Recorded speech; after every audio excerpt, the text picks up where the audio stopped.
Bismillahirrahmanirrahim. Assalamualaikum warahmatullahi wabarakatuh. Alhamdulillahilladzi khalaqaz zawjaini adh-dhakara wal untha. Wassalatu wassalamu ala rasulillahi ahsaniz zawjil mustafa wa ala alihi wa sahbihi wa man wafa wa ba'd. Faya ahbaballahi wa ahbaba rasulihi sallallahu alaihi wasallam, usi nafsi wa iyyakum bitaqwallahi faqad fazal muttaqun fala tamutunna illa wa antum muslimun. Faqala ta'ala ya ayyuhan nasu ittaqu rabbakumul ladzi khalaqakum min nafsin wahidah wa khalaqa minha zawjaha wa batha minhuma rijalan katsiran wa nisaa'a wattaqullaha alladzi tasaaluna bihi wal arham innallaha kana 'alaikum raqiba.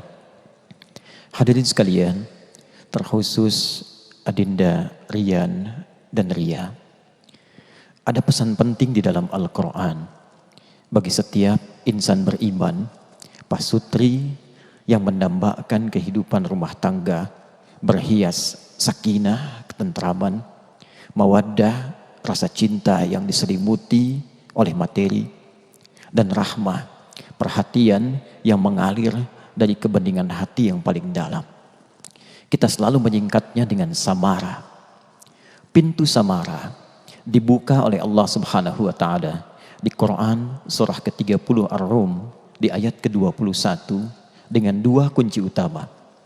Allah berfirman, "Wa min ayatihi an khalaqalakum min anfusikum azwaja litaskunu ilaiha sakinah wa ja'ala bainakum mawaddah wa rahmah inna fi dzalika laayatil liqaumi yatafakkarun." Dan di antara sekian tanda yang mengharuskan seorang hamba menjadi lebih dekat dengan Allah, Adinda, tanda itu di bahasa Arab setidaknya ada dua nama. Satu alamat, tanda yang mendekatkan seseorang pada tujuan. Rian bertanya, di mana alamat ricis? Semakin mengenal alamatnya, semakin cepat sampai ke tujuan. Sedangkan tanda yang hanya mendekatkan seorang hamba kepada Rabb Sang Pencipta, dalam bahasa Arab, bahkan di Al-Quran, di hadis, itu tidak ada nama lain selain ayat.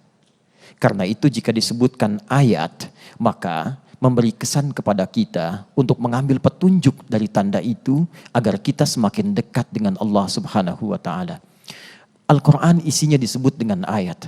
Al-Fatihah 7 ayat, Al-Baqarah 286 ayat, Ali Imran 200 ayat, demikian seterusnya. Mengapa disebut dengan ayat? Karena setiap kali kita berinteraksi dengan Al-Quran, bertambah kedekatan kita dengan Allah Subhanahu wa taala. Quran surah ke-8 di ayat yang kedua, innamal mu'minuna alladzina idza dzukirallahu wajilat qulubuhum wa idza tuliyat alaihim ayatuhu zadathum imana wa ala rabbihim yatawakkalun. Sungguh insan beriman yang sejati itu ada tandanya. Jika dibacakan nama Allah bergetar jiwanya. Jika diingatkan, dibacakan ayat-ayat Allah, bertambah keimanannya dan lantas menjadi dekat hubungannya dengan Allah Subhanahu wa taala. Adinda, ada rumus dalam tafsir. Jika di dalam Al-Quran informasinya dibuka dengan kalimat ayat, maka berita yang disampaikan harus mampu menjadikan hamba semakin lebih dekat dengan Allah. Dan informasi pernikahan dalam Al-Quran, informasi tentang samara dibuka oleh Allah dengan bentuk ayat dalam bentuk jama. Wa min ayatihi. Seakan Allah ingin menegaskan bahwa jika engkau menginginkan samara, ketentraman dalam rumah tanggamu, mawaddah dalam cintamu, rahmah dalam perhatianmu, maka mendekatlah kepadaku. Karena itu para ulama mengatakan esensi hidup berumah tangga itu pada akhirnya ditujukan untuk membangun kedekatan kita dengan Allah Subhanahu wa taala. Karena itu bila ada di ruangan ini bahkan yang telah berumah tangga belasan tahunkah, puluhan tahunkah, namun belum mampu mendekatkan diri kepada Allah, maka belum ada yang tepat dalam kehidupan rumah tangganya. Karena itu setelah menikah ini mohon dekati Allah Subhanahu wa taala. Bangun di malam hari. Sungguh banyak persoalan yang besar dituntaskan hanya dengan hamparan sejadah dan bersujud di dalamnya. Tapi tidak sedikit persoalan yang kecil menjadi besar karena hanya menampilkan ego dan kebesaran semata.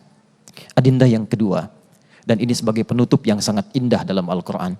Jika sudah berumah tangga kata Allah dan menginginkan samarah, maka bersikaplah seperti zauj, pasangan yang saling menyempurnakan dan menyadari ketidaksempurnaan. Quran surah keempat di ayat ke-19. Ya ayyuhalladzina amanu, hei pasutri yang merasa beriman. Jika ada ayat Quran dibuka dengan kalimat iman, maka informasi yang disampaikan mempertaruhkan iman kita di hadapan Allah Subhanahu wa taala. Semakin Anda ikuti menunjukkan kuatnya iman, semakin Anda menjauh dan mengingkari ada persoalan dalam iman. La yahillu lakum an tarithun nisaa karha. Jika kalian sudah berumah tangga kata Allah, jangan wariskan sifat-sifat yang kurang baik pada pasanganmu. Sungguh sepanjang bernama manusia pasti tidak akan sempurna. Karena itulah aku persatukan kata Allah untuk saling menyempurnakan. Jika nanti dalam rumah tangga terdapat kekurangan dalam pasangan, maka kata Allah jangan cepat marah. Boleh jadi di balik kekurangan itu ada hikmah besar untuk menyempurnakan kualitas rumah tangga adinda berdua. Sebagai penutup, dengarlah kisah singkat yang sangat indah ini. Satu kali Nabi Muhammad SAW saat berumah tangga dengan Sayyidah Aisyah mendapati bahwa ada banyak makanan dan bahan yang bisa dimasak. Ketika tuntas itu dan siap dihidangkan, beliau menyadari bahwa ternyata Nabi saat itu sedang berpuasa.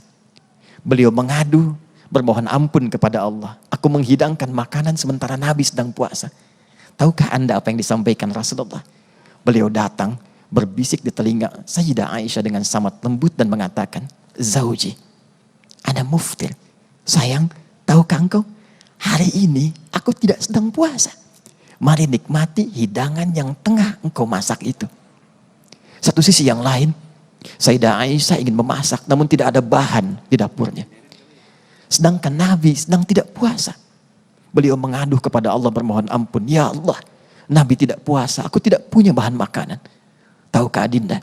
Nabi mendatangi beliau, istri tercinta, dibisikkan di telinganya dengan mengatakan, Zauji, ana saim. Sayang, tahukah engkau? Hari ini aku sedang puasa.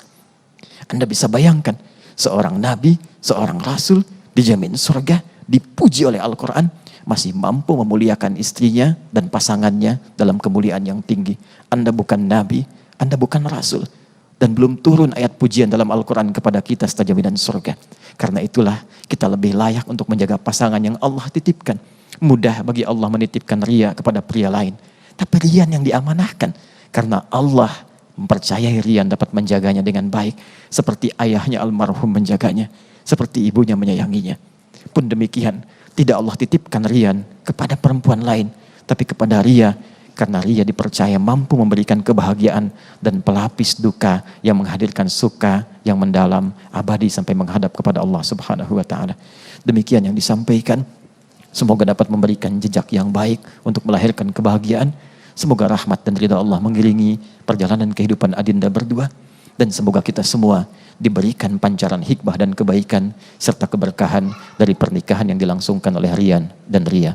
Allahumma taqabbal minna innaka antas sami'un alim wa tub alaina innaka antat tawwabur rahim.